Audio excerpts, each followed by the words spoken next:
रंगों को बिखेरता हूं, सजाता हूं, इस ब्रश से सुकून का गरोंदा बनाता हूं। पहले मेरे कैनवास पे एक ही रंग दिखता था, जी हां, वो लाल था। शायद वही सरहद पर बेशुमार मिलता था, लेकिन अब की बार मैं रंगों की रंगोली बनाने आया हूं और इस भारत को एक बार फिर से अमन और शांति से सजाने आया हूं। आप देख सकते हैं इस समय मैं सुचेतगढ़ बॉर्डर पे हूं। ये वही सुचेतगढ़ बॉर्डर है जहां पे कभी गोलियां चला करती थी, कभी शेलिंग हुआ करती थी, लेकिन आज आप देख सकते हैं कि यहाँ पे अमन अमान है और किस तरीके से हमारे यंग आर्टिस्ट जगह जगह से यहाँ पे आए हैं और पेंटिंग कर रहे हैं। हर एक पेंटर एक अलग थीम के साथ पेंटिंग कर रहा है और एक तरफ बता रहा है कि किस तरीके से हमारे सरहद पर ये वर्दी वाले जवान खड़े रहते हैं, अपने सीने पर गोलियां लेते हैं, लेकिन इंश्योर करते हैं कि किस तरीके से यहाँ अमन रहे।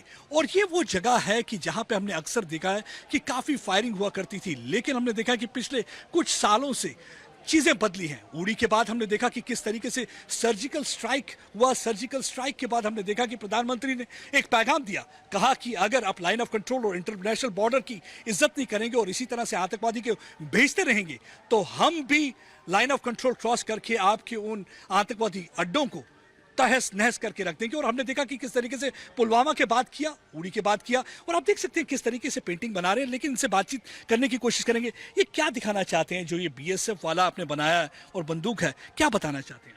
इसमें एक मैसेज है जो पीस डिपिक्शन का है और प्रोटेक्शन का है, जो बीएसएफ के हमारे फौजी हैं जो खड़े रहते हैं, और एक एनवायरनमेंट दिखाया गया है इसमें जिसमें कि एक पीसफुली एटमॉस्फेयर है और आर्म्ड वेपन के साथ जवान खड़ा है फॉर प्रोटेक्शन। और देखिए बड़ा इंपॉर्टेंट जो मैसेज ये दे रहे हैं, मैसेज इस पेंटिंग के द्वारा ये दे रहे हैं। आप देखिए बीएसएफ का जवान आपको हमेशा सरहद पे मिलेगा, क्योंकि सरहद को रक्षा और सुरक्षा का कार्य इस बीएसएफ जवान पर है। और दूसरी चीज आप देखिए, हाथ जो है ट्रिगर पर नहीं है, यानी कि अगर हाथ ट्रिगर पर नहीं है यानी कि यहाँ पे शांति, और चाहते हैं कि शांति जो है हम खाली भारत के लिए नहीं इंपॉर्टेंट है बल्कि पाकिस्तान के लिए।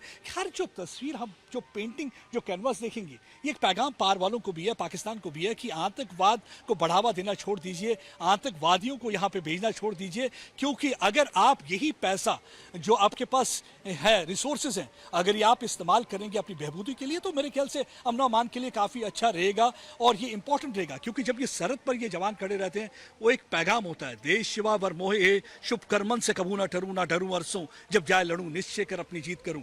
चाहे सीज फायर हो या ना सीज फायर हो, ये जवान हमेशा 24 घंटे 365 दिन रहते हैं। तो मैं बात करता हूँ ऑर्गेनाइजर से भी कि इनका कंसेप्ट क्या था, कि क्यों इन्होंने इस सुचेतगढ़ के इस बॉर्डर को एक ओपन एयर गैलरी में तब्दील कर दिया। क्या कॉन्सेप्ट था बेसिकली, व्हाट वाज आइडिया, क्या था?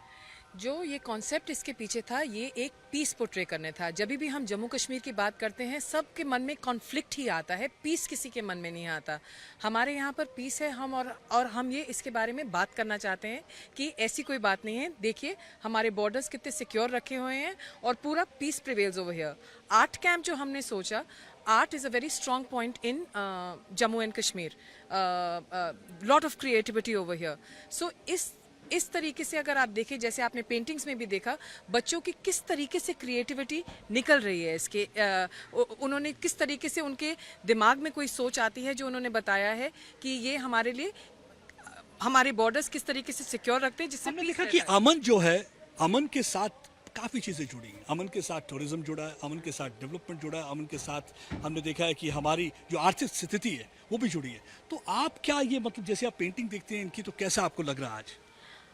ये पेंटिंग्स बच्चों ने दे वर्क रियली हार्ड, और अमन हमको बहुत ये इम्पोर्टेंट मैसेज है to give across the country कि जम्मू भी उतना ही सेफ है as any other town in the world. I being from outside, I got married here, तो सबको यही होता था कि डिस्टर्ब्ड एरिया में आपने अपनी बेटी भेज दी है, बट ऐसा कोई सीन नहीं है यहाँ पे। It is as peaceful as I am from Ludhiana, it is as peaceful from Ludhiana, as peaceful as Ludhiana.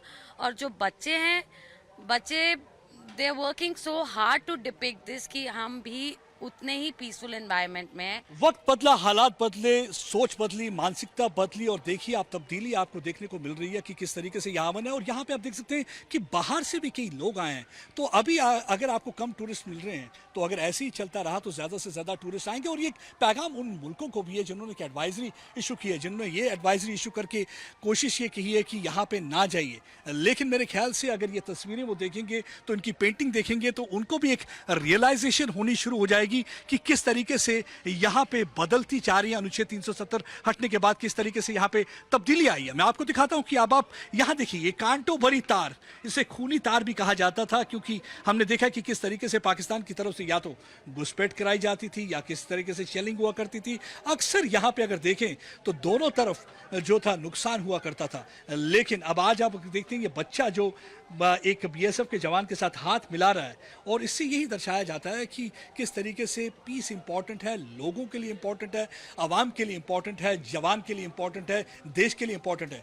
शायद हो सके तो मेरे जो ये यंग आर्टिस्ट जो जगह जगह से आए हुए हैं, जम्मू से जो ये पेंटिंग कर रहे हैं, मैं यही चाहूँगा कि इनका पैगाम पाकिस्तान के उन फौजियों तक पहुँचे, पाकिस्तान के हुक्मरानों तक पहुँचे, और वो भी अंडरस्टैंड कर पाएँ कि ये जो अमन है बहुत ही ज़रूरी है। आतंकवाद से उन्हें कुछ भी नहीं मिलने वाला, आतंकवाद से उन्हें नुकसान ही होगा। आतंकवाद से उनकी छवि तो खराब हुई हुई है, लेकिन आतंकवाद से हमने देखा कि उनकी आर्थिक स्थिति भी किस तरीके से खराब हुई है। आज पाकिस्तान को एक आटे की बोरी के लिए जद्दोजहद करनी पड़ रही है, वहाँ पे आवाम को कितनी मुश्किलात हो रही है। दूसरी तरफ आप देखिए भारत की जीडीपी कहाँ आसमान छू रही है। भारत की इमेज देखिए, आप देखिए जहाँ पे भारत के प्रधानमंत्री कहीं भी जाते हैं, कोई उनके पाँव को हाथ लगाता है, कोई उनको सलाम करता है, कोई उनसे ऑटोग्राफ मांगता है, कोई उन्हें बॉस कहता है। और दूसरी तरफ आप देखिए पाकिस्तान को कोई लोन दे के भी राज़ी नहीं है। तो मेरे ख्याल से ये सारी पेंटिंग यही बता रही है, क्योंकि भारत कभी भी किसी का बुरा नहीं चाहता। भारत चाहे पड़ोसी देश हमारे पीठ पे चाहे खंजर ही घोंपता रहा हो, लेकिन भारत उसका भी बुरा नहीं चाहता। यही इस पेंटिंग के द्वारा जो सरहद पर बनाई जा रही है इन यंग आर्टिस्ट द्वारा, यही कहा जा रहा है, पैगाम दिया जा रहा है, बंद कर दो इन जो ये नफरत की लड़ाई जो आपने शुरू की है, बंद कर दीजिए। ये बंदूकें बेचना बंद कर दीजिए, हथियार बेचना बंद कर दीजिए, नारकोटिक्स बेचना बंद कर दीजिए, अमन का रास्ता चुनिए। इसमें आपका भी सबसे ज़्यादा फायदा होगा। हमारा तो होगा ही होगा, आपका भी होगा। अमित भारद्वाज के साथ प्रदीप दत्ता, टाइम्स नाउ, न भारत के लिए।